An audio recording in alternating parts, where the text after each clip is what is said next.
In the bustling streets of Ottoville, a red sports car named Speedy revved up tales of his clumsy driver who mistook the accelerator for the brake, sending them both on a wild ride.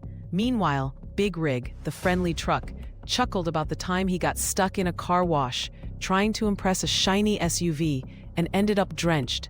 Not far away, a chatty hatchback reminisced about the day he confidently answered a woman's question while parked, only to scare her when his voice boomed.